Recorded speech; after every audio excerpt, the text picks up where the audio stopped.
Hey gang, RV Jerry here again. I've got my my solar system completely installed on the little fifth wheel now. I may have done a little different than a lot of people would have done it, but I didn't want to run through holes through pipes and stuff. So you can see here I've got some wires they're just clipped on the back coming from down from the solar panels, and they're going in here. I've got two batteries there, just extra power, and I have the inverter here.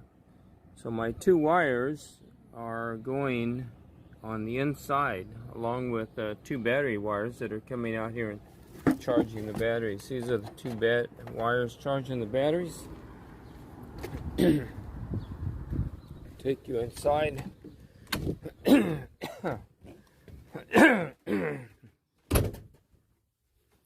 Okay, in here we have the MPPT controller, and you can see it's charging. See if I can get a good shot here. It is charging the array. Let's go around, start from the beginning. That's the load. Here's the voltage of the solar panels, 38 volts. It is charging 1.2 amps. I guess that's all it needs. It has charged, since it's been up and running, 4.9 kilowatts. The batteries are at 13.9 volts. We're at 3.4 amps on the batteries, and the battery temperature is 77. Then it goes into load. Of course, I have nothing on the load here, so everything my panels are coming in here and charge the batteries. That's going back out and charging the batteries. This is my switch for the inverter. Turn it on and off. And my charging, turn that light off, I don't need it.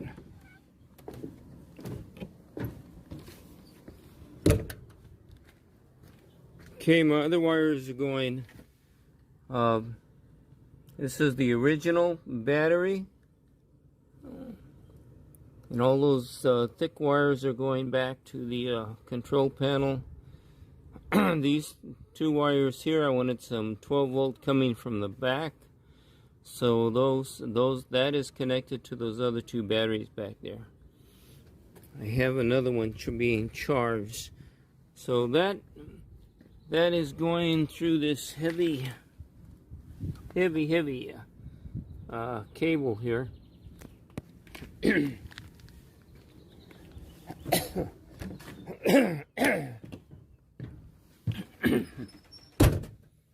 know if I made that very clear. Down here is the charger that charges those batteries when you plugged into shore power. So right now it's getting a charge from the solar, so I really don't need this to charge those, so I have it off.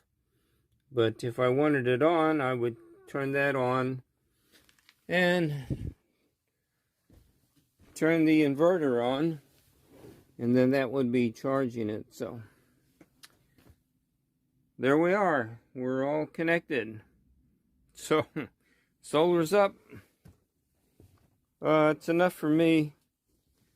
It's enough for us for when we're taking off, and we don't dry camp for a long time. We just we're there at rest stop, so now I don't have to plug in the generator while we stop. We just use any 110 in here that we need to.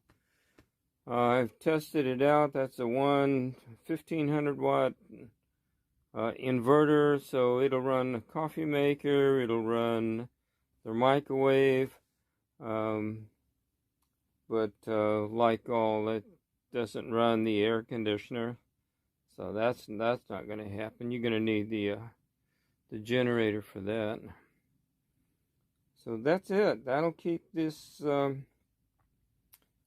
keep me from having to plug it in. It's sitting right here on our property in front of the garage, so I don't need to plug it in. Those two panels will keep those batteries charged for whatever they need to be charged for. So that's it. To give you a look at my solar panels on top, I bought some. I was going to make some brackets to mount them, but they're so cheap. I think they were like $11, maybe $14.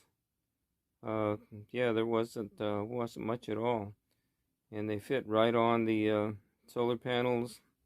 Come with the screws and stuff. I didn't use the screws that they wanted to drill into the roof. Into the roof.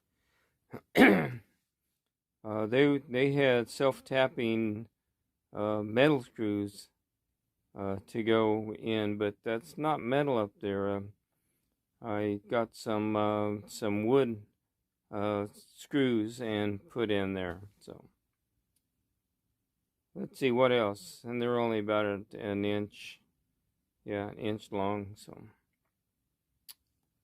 that's it. Solar's done. I'm ready to roll.